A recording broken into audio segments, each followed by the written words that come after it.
सुप्रभात, good morning. सीधा सौदा के आज के इस मंडे एडिशन में आप सबका स्वागत है। बड़े मिले जुले संकेत। पहले फ्राइडे के जब यूएस के बाजार बंद हुए तो सब अच्छा लगा देख के, क्योंकि वहां पे जॉब्स रिपोर्ट आई थी, दिक्कत भरी जॉब्स रिपोर्ट थी, पर भी लोअर लेवल से बढ़िया शॉर्ट कवरिंग बनी थी यूएस में। 1.5% तक, 1.25% तक यूएस के बाजार उछलते हुए फ्राइडे को नजर आए। पर उसके बाद डेवलपमेंट गड़बड़ा गए। आपने इजराइल पैलेस्टीन या इजराइल का कॉन्फ्लिक्ट के अपडेट सुने होंगे। तो कॉन्फ्लिक्ट बढ़ते चले जा रहे हैं, एस्केलेशन बढ़ता चले जा रहा है। बड़ा टेररिस्ट अटैक हुआ, उसके बाद इजराइल का रिटेलिएटरी मूव तगड़ा है और वो थोड़े से समीकरण बिगाड़ रहा है। तो यूएस के फ्यूचर्स अब दबाव में आ रहे हैं। सुबह 2/3 से 3/4% कमजोर कामकाज कर रहे हैं। कच्चा तेल उछल गया है, 84 पे छोड़ा हुआ, $88 पे खड़ा हुआ है इसी कॉन्फ्लिक्ट के बीच में। तो अब सारी दुनिया की नजर वो जियोपॉलिटिकल रिस्क, उन कंसर्न जो माउंट हो रहे हैं, यूक्रेन से फोकस शिफ्ट हो गया इजराइल पैलेस्टीन पर, और अब वही रेड। खैर, इन सब के बीच में गिफ्ट निफ्टी इंडिकेशन दे रहा है कि हम खुलेंगे फ्लैट, पर इंपैक्ट तगड़ा है, क्योंकि अदरवाइज हम अच्छी तेजी के साथ शायद खुलते, क्योंकि यूएस से बड़े अच्छे संकेत थे वीकेंड पर वो सारी तेजी अब गायब हो रही है। फ्लैट खुलने के बाद अब धीरे धीरे थोड़ा सा नीचे दबाव पड़ता चले जा रहा है 21 पॉइंट गैप डाउन के साथ, यानी कि लार्जली फ्लैट ही कह लीजिए, शुरुआत होने की इंडिकेशन। पिच दिखाइए, स्टेडियम दिखाइए, सब दिखाइए और समझ लेते हैं आज मूड मॉल है कैसा। आज अब ये पिच पे हो सकता है कुछ गड्ढे अड्डे आ जाए एकदम से, पता नहीं क्या गिरे आके। तो क्या करना है भाई, मूड कैसा है यार? मूड ना सच में तो बहुत ही ज़्यादा कंफ्यूजिंग वाला हो गया है। यूएस वाली जॉब रिपोर्ट के बाद थोड़ा सा शॉर्ट कवरिंग आई थी, बढ़िया मूड बना था, बॉन्ड यील्ड भी चली, सब लोग चलो यहाँ तक तो रोज़ हम लोग बात करते हैं, उसको एक्सप्लेन करा जाएगा। लेकिन अब शनिवार को जो इजराइल के ऊपर हमला हुआ, उसके बाद तो तस्वीर एकदम डिफरेंट हो गई है। अब उसमें क्रूड ऑयल पर नज़र रखनी पड़ेगी, उसमें क्या होता है। देखिए 4.5%, $88 पहुँच गया है। और अगर क्रूड इस तरह से स्पाइक करेगा तो फिर आप बॉन्ड यील्ड और फेड और इन सब की चिंता आपको बाय डिफ़ॉल्ट करनी पड़ेगी। प्लस आप ये देखिए कि इसकी वजह से बहुत इन्फ्लेशन बढ़ सकता है। अगर क्रूड ऑयल एक युद्ध तो दुनिया झेल नहीं पा रहा था, दूसरा पैरेलल चालू हो गया है। 2 वॉर एक साथ पूरी वर्ल्ड में अगर चलेंगे तो इस बार तो यूएस का डायरेक्ट इन्वॉल्वमेंट है, वो तो हथियार भेज रहा है, शिप भेज रहा है। तो आई होप कि ये जल्दी ख़त्म हो जाए, लेकिन अदरवाइज़ फिर दिक्कत हो जाएगी, तो मार्केट के लिए भी दिक्कत होगी। इसका नेट ये होगा कि क्रूड ऊपर जाएगा, बॉन्ड यील्ड ऊपर जाएंगे, डॉलर स्ट्रांग होगा और इक्विटीज़ नीचे आएंगी। ये एक वन लाइनर है आपके लिए, अगर ये ख़त्म नहीं हो जल्दी तो इस लिहाज से क्या रखा है, मैं लगता है बहुत देखिए लिए आ गया भाई, नीचे आ गया आपका गिफ्ट निफ्टी 20 पॉइंट। ये आएगा ही। मैं ये नहीं कह रहा हूँ कि बहुत बड़ी कोई गिरावट की आशंका, डर है मुझे, लेकिन मार्केट आज सबड्यूड रहेगा, डरा हुआ रहेगा। क्या होगा कुछ पता नहीं है अभी, तो आपको उसी हिसाब से इसको ध्यान में रखना है कि मार्केट के ऊपर प्रेशर तो रहेगा, आज प्रेशर रहेगा, कंसर्न्स रहेंगे, अनसर्टेनिटी लिंगर करेगी, और वो अनसर्टेन एनवायरनमेंट आमतौर पे इन्वेस्टर ट्रेडर फ्रेटर्निटी को ज्यादा पसंद आता है, तो साल करेगा मार्केट बाजार। खैर, ऐसे में कौन कौन से स्टॉक स्क्रीन पे ऐड करने हैं, खबरें पॉजिटिव हैं, खबरें नेगेटिव हैं, खबरों के दम पर लाल रखा है मैंने। पहला था टीसीएस, पर जो सीएनबी से आवाज देख रहे हैं उनके लिए सरप्राइज नहीं है, हमने ऑलरेडी भाव में एडजस्टमेंट आते हुए देखे, पर बाकियों के लिए सरप्राइज है, इसीलिए ग्रीन रख रहा हूं। लेकिन हमने अच्छी खासा अच्छा मोमेंटम एंजॉय कर रखा है। अब सीएनबी से आवाज ने जो बताया था वैसे ही हो रहा है। इस हफ्ते क्या कह लीजिए, वेडनेसडे परसों टीसीएस की बोर्ड मीट है, नतीजों घोषित करने के लिए। वीकेंड पे फ्राइडे को बाजार बंद होने का अपडेट आ गया। जैसे ही बाजार बंद हुआ उसी के बाद अपडेट आ गया कि भाई बोर्ड मीट पे नतीजों के अलावा बोर्ड बायबैक पे भी विचार करेगा। तो पॉजिटिव रख दिया भाई, बायबैक आना की तैयारी हो रही है। इससे पिछला बायबैक जो था, अच्छा इसकी बुक्स पे ना 15-16 हजार करोड़ रुपए के आसपास का कैश है, कोई डेट तो है नहीं टीसीएस की बुक्स पे। पिछला बायबैक जो हुआ था वो 18,000 करोड़ रुपए का था, 4 करोड़ शेयर खरीदे गए थे, तब याद होगा आपको 4,500 पर शेयर था, वो तो भाव देखा ही नहीं, तो उसके बाद बाजार करेक्ट कर गया था, टीसीएस करेक्ट कर गया था बड़ी तरीके से। 4,500 में पिछला बायबैक हो चुका है 2022 में, तो इसका विंडो खुल रहा था और ये देखिए सामने। पर इसमें मुझे लगता है शायद ऑब्वियस है, प्रमोटर्स पार्टिसिपेट करेंगे, प्रमोटर्स की तगड़ी हिस्सेदारी, और प्रमोटर्स के लिए ही मेरे ख्याल से उसके तमाम इन्वेस्टमेंट्स के आइडियाज के लिए ये पैसा कैश काउ से निकाला जा रहा है। खैर, हम तो शेयरधारक एंजॉय करेंगे उस चीज को, खबर हरा रखा है। एक ही रख रहा हूं क्योंकि बाकियों के जैसे इन्फोसिस, विप्रो वगैरह के बायबैक्स ऑलरेडी 2023 में अनाउंस हो चुके हैं, तो उनका विंडो है नहीं। एमसीएक्स अगला,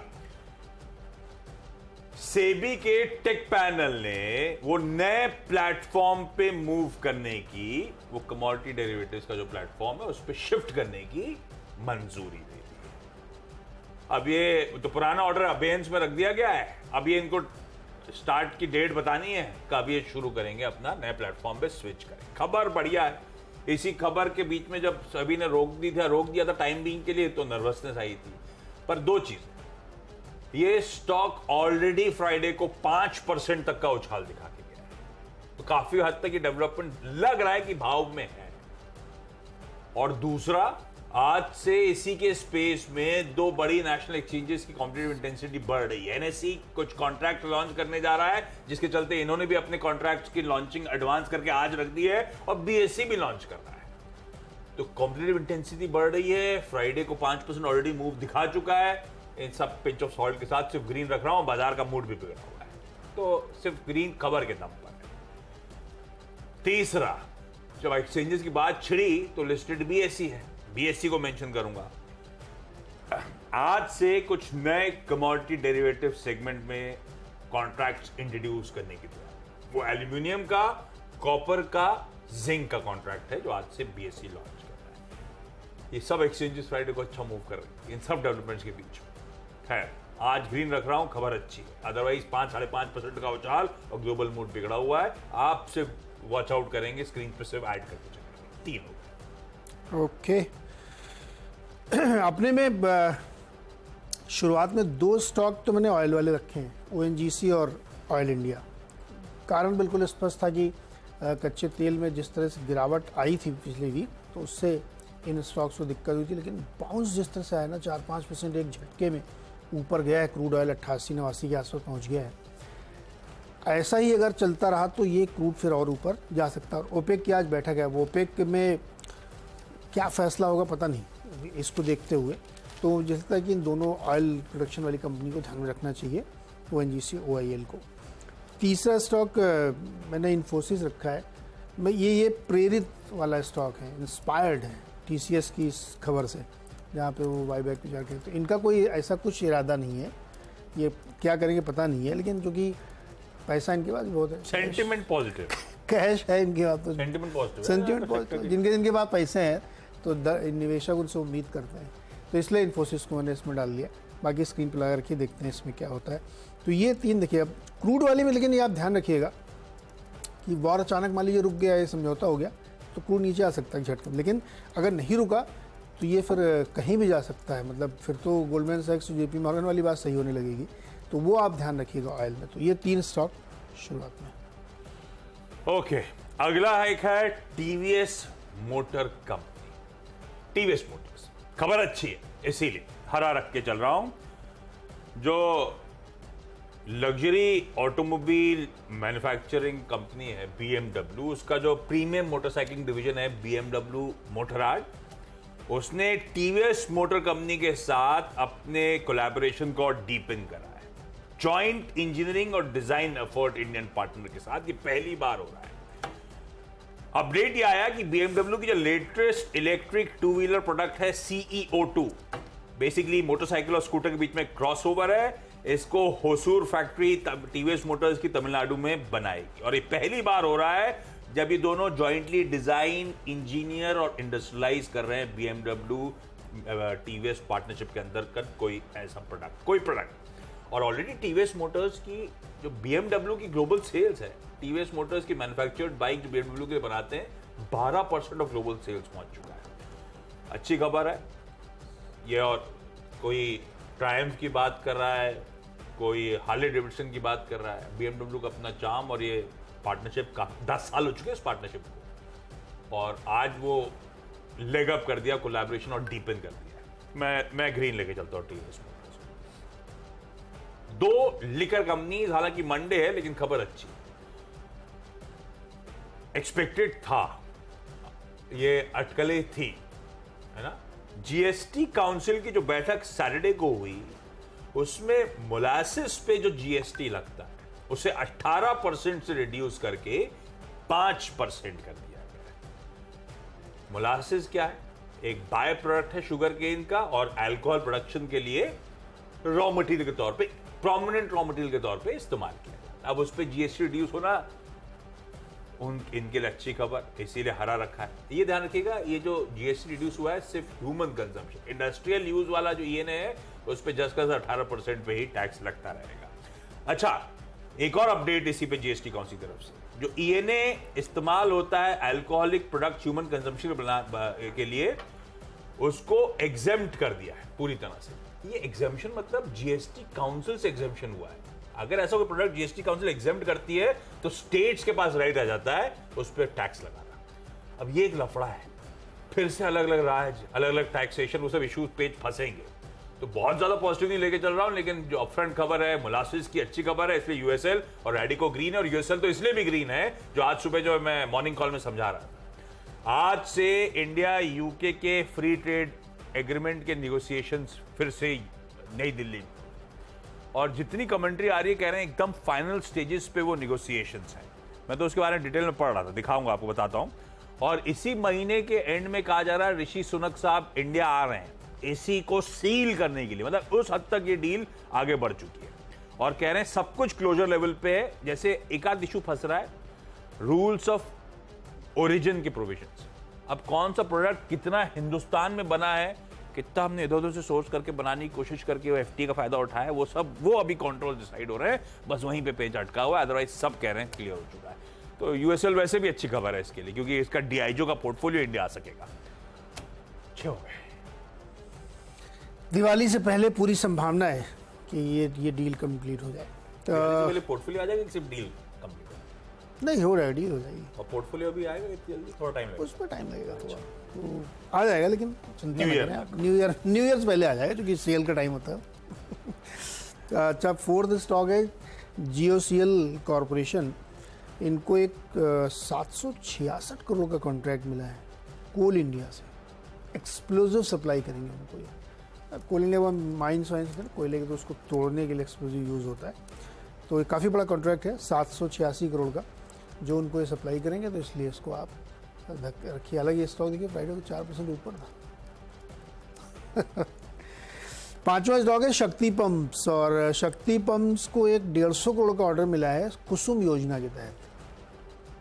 कहाँ से मिला है? अजमेर विद्युत वितरण निगम।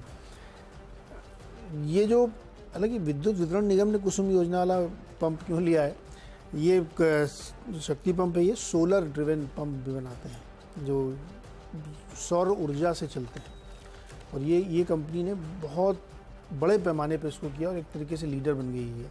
तो एग्रीकल्चर के इस्तेमाल में बहुत सारे जो होते हैं इनके पंप यूज़ होते हैं। और कुसुम योजना क्या है? ये केंद्र सरकार की योजना है जिसके तहत किसानों को या एग्री यूज़ के लिए या और तरीके की यूज़ के लिए एक योजना के तहत सब्सिडाइज प्लान पे खरीदे जाते हैं। तो ये 150 करोड़ का कॉन्ट्रैक्ट इनको मिला है। छठवां स्टॉक है जो अभी विस्तार से आशीष ने बताया, उसमें भी एक प्लेयर है एसोसिएटेड अल्कोहल। ये कॉन्ट्रैक्ट मैन्युफैक्चरिंग करते हैं सभी कंपनियों के लिए, लिकर बनाते हैं। तो इनको भी इसका मोलेसेस में जो जीएसटी 28 से घट के 5% हो गई, इसका फ़ायदा होगा। अब इसमें इम्पॉर्टेंट है कि मध्य प्रदेश जैसे राज्यों में ये लागू होना चाहिए, क्योंकि जहाँ तक बड़ा इनका काम है वहाँ पे। तो अगर ये हो जाए तो इनको भी काफ़ी फ़ायदा होगा। और ये जितने भी बड़े प्लेयर हैं भारत में, उन सब के लिए ये काम करते हैं कॉन्ट्रैक्ट मैन्युफैक्चरिंग में। तो एसोसिएटेड अल्कोहल को भी ध्यान में रख सकते हैं। देखते हैं क्या किस तरीके से माहौल बनता है। 6 हो गए। चलिए एक छोटा सा ब्रेक, और ब्रेक के बाद फिर अगले 4 स्टॉक्स।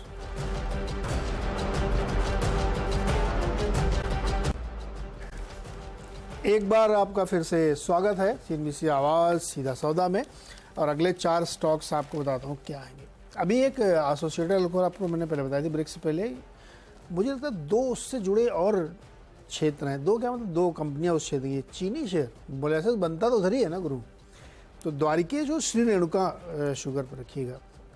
मुझे ध्यान है द्वारिकेश वाले मैनेजमेंट से मैंने जब KYC में बात की कई बार रिजल्ट के सिलसिले में, तो वो बता रहे थे कि वो उनका जो ये वाला सेगमेंट है ना मोलेसेस वाला, यही सबसे तेज़ी से ग्रो कर रहा है और इसी पे बढ़िया इनको मार्जिन भी कमांड हो रहा है, प्राइसेस भी अच्छे मिल रहे हैं।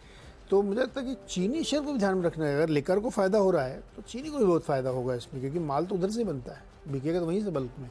तो द्वारिकेश और श्री रेणुका को भी इसी रडार पे रखिएगा। 9th और 10th स्टॉक अगेन एक ही स्टोरी पे है, और वो है गोकुल दास एक्सपोर्ट्स और हिम्मत सिंह का सीड। ये दोनों टेक्सटाइल कंपनी है जो एक्सपोर्ट करती हैं। अभी ये आपको बड़े विस्तार से हम लोगों ने बताया कि यूके के साथ FTA होने की पूरी संभावना, फ्री ट्रेड एग्रीमेंट होगा बेसिकली। इससे टेक्सटाइल कंपनियों को, ज्वेलरी कंपनियों को, लिकर कंपनियों को बहुत फ़ायदा होगा। तो इसमें डाइजियो को फ़ायदा, इसलिए वो पूरा पोर्टफोलियो यहाँ लेके आ पाएंगे और टैक्स कम होंगे, ये लोग माल वहाँ बेच पाएंगे। अभी तक क्या था कि कॉम्पिटिटिव नहीं है आप, बांग्लादेश या वियतनाम के अगेंस्ट, इवन श्रीलंका के अगेंस्ट भी आप कॉम्पिटिटिव नहीं है, चीन के अगेंस्ट तो बिल्कुल ही नहीं है, क्योंकि उनके यहाँ ऑलरेडी बहुत कम टैक्स लगते हैं। आपके टैक्स की वजह से ये बहुत वायबल नहीं रहते, ये आप कम्पीट नहीं कर पाते हैं। अब चूंकि इन्होंने ये टैक्स कम कर रहे हैं, प्लस इन दोनों कंपनियों ने, गोकुल दास और हिम्मत सिंह का ने, बहुत प्रीमियम ब्रांड का काम करना शुरू कर दिया है। आपको ध्यान होगा गोकुल दास ने तो एक कंपनी भी खरीद ली थी UAE में रहते हुए, UAE के थ्रू, तो उससे तो उनको एक्सेस मिल जाएगी जहाँ पे बिल्कुल टैक्स कम है। तो मुझे लगता है इन दोनों को ध्यान में रखिएगा। यूके का FTA एग्रीमेंट टेक्सटाइल एक्सपोर्टर के लिए, गारमेंट एक्सपोर्टर के लिए भी बहुत बड़ी खबर होने वाली है। तो गोकुल दास और हिम्मत सिंह का इसलिए। ओके, क्विकली अब बाकी के स्टॉक्स बता देता हूं। डायरेक्टर साहब इसको दिखाइएगा, बैंक ऑफ बड़ौदा को, इसको रेड लेके चलते हैं। मूड भी थोड़ा सा ठंडा है आज, और जो क्वार्टरली अपडेट्स आए हैं वो पस्त है। ओवरऑल डिपॉजिट्स में केवल 4% Q-on-Q का जंप, और बाकी के भी एडवांसेस भी केवल 3.5% Q-on-Q इंप्रूव होते हुए। इसको लाल लेके चलते हैं बैंक ऑफ बड़ौदा का इस Q2 अपडेट के बीच में। RVNL को दिखाइएगा, कुछ नहीं है, पहले ही बात हो चुकी है, इनके ऑर्डर मिलने की खबरें। अब वो लेटर ऑफ एक्सेप्टेंस मिल गया है। L1 शायद ऑलरेडी अनाउंस्ड है, पर 2 थे तो मैंने कहा मेंशन कर दिया जाए। महाराष्ट्र मेट्रो रेल से एक था 394 करोड़ रुपीस का, दूसरा था लेटर ऑफ एक्सेप्टेंस 256 करोड़ रुपए का, कुल मिलाकर 650 करोड़ रुपए के LOA मिलते हुए, तो RVNL को ग्रीन कर दिया। सोलर इंडस्ट्रीज, अब तक का सबसे बड़ा ऑर्डर कोल इंडिया से बल्क एक्सप्लोजिव्स के लिए इसको मिलता हुआ 1850 करोड़ रुपए का, जो कि अगले 2 साल में डिलीवर करना है बल्क एक्सप्लोजिव इनको, कोल इंडिया को ग्रीन रख दिया। और सेंट्रम कैपिटल को छोड़ देता हूं, नहीं मत दिखाइए सेंट्रम कैपिटल, ऑप्शन है ठीक है, अब दिखा दिया।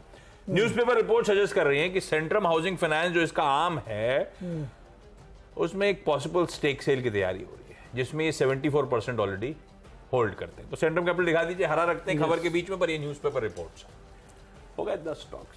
मेरे पास विकल्प था, मैं इन तक कंफ्यूज था।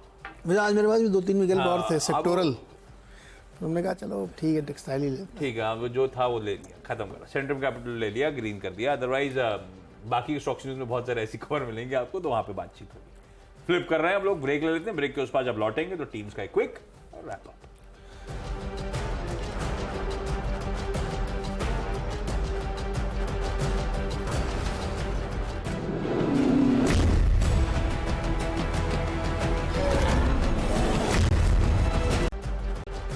चलिए भाई, ब्रेक के बाद आपका स्वागत है। क्विकली 10 की टीम आपकी स्क्रीन पर आएगी। मूड बिगड़ा हुआ है तो सिर्फ वॉच आउट करिए, और खबरों के दम पर लाल और हरा रखा है मैंने। चाल दिन के दौरान बाजार डिसाइड करेगा इन स्टॉक्स। TCS CNBC आवाज के दर्शकों के लिए सरप्राइज नहीं, बायबैक पर विचार करेंगे, ये अनाउंस कर दिया है परसों की बोर्ड मीट में, जब नतीजों पर चर्चा होगी। MCX सेबी की मंजूरी वो नए प्लेटफॉर्म पे ट्रांजिशन करने के लिए, पर स्टॉक फ्राइडे को ऑलरेडी 5% ऊपर था, और आज कंपटीशन प्रतिस्पर्धा बढ़ रही है इन्हीं के स्पेस में। NSE BSE के नए लॉन्चेस हैं, BSE के लॉन्च के चलते इसको ग्रीन रख दिया। TVS मोटर अपने BMW के साथ कोलैबोरेशन को बहुत डीपन कर रहा है, अच्छी खबर है। United Spirits Radico Khaitan molasses पे GST 18% रिड्यूस करके 5%, और यूएसए के लिए अच्छी बात, यूके FTA फिर से आज विचार विमर्श शुरू होगा, कंसल्टेशन मीटिंग शुरू होगी। बैंक ऑफ बड़ौदा का Q2 अपडेट फीका, इसीलिए इकलौता लाल है। RVNL को LOAs मिलते हुए मेरे ख्याल से महाराष्ट्र मेट्रो रेल से 650 करोड़ रुपए के। सोलर इंडस्ट्रीज को अब तक के इतिहास में सबसे बड़ा कोल इंडिया से बल्क एक्सप्लोजिव्स का ऑर्डर मिला है। और सेंट्रम कैपिटल अखबारों में ऐसा मेंशन्ड है कि अपने होम फाइनेंस बिजनेस को बेचने की, स्टेक सेल की वहां पे कर रहे हैं तैयारी। न्यूज़पेपर रिपोर्ट से चलते ग्रीन रखा है बस। ओके, पूरी तरीके से खबरों में फोकस। और दो स्टॉक पहले ऑयल वाले, क्योंकि जो इसराइल के साथ ये कॉन्फ्लिक्ट शुरू हुआ है इससे ऑयल प्राइसेस बहुत ऊपर जा सकते हैं अगर ये रुका नहीं तो। फिलहाल 5% ऊपर है कच्चा तेल, $88-89 पे ऑलरेडी पहुंच चुका है। तो ONGC OIL को ध्यान रखिए। इन्फोसिस ले सिर्फ TCS पे जो खबर आई सेंटिमेंट पॉजिटिव हो सकता है, क्योंकि ये भी एक उसी तरीके की कैश रिच कंपनी है। GOCL कॉर्पोरेशन को भी करीब 750 करोड़ का कोल इंडिया से ऑर्डर। शक्ति पंप को 150 करोड़ का अजमेर विद्युत निगम से ऑर्डर। एसोसिएटेड अल्कोहल इसलिए क्योंकि अब GST काउंसिल ने 5% कर दिया है EMA पे GST 28 से घटा करके, जो उसका फायदा होगा। और इसीलिए द्वारकेश और श्री रेणुका भी शुगर कंपनी, क्योंकि वो प्रोड्यूसर है और ये लिकर के लिए कॉन्ट्रैक्ट मैन्युफैक्चरिंग करते हैं। गोकुलदास एक्सपोर्ट और हमद सिंह का सीट रखिएगा। UK FTA बहुत लाइकली है कि दिवाली से पहले हो जाएगा, और उसकी वजह से टेक्सटाइल और लिकर कंपनियों और इमिटेशन और रियल ज्वेलरी कंपनियों को बहुत फ़ायदा होने वाला है, तो उसको ध्यान रख सकते हैं।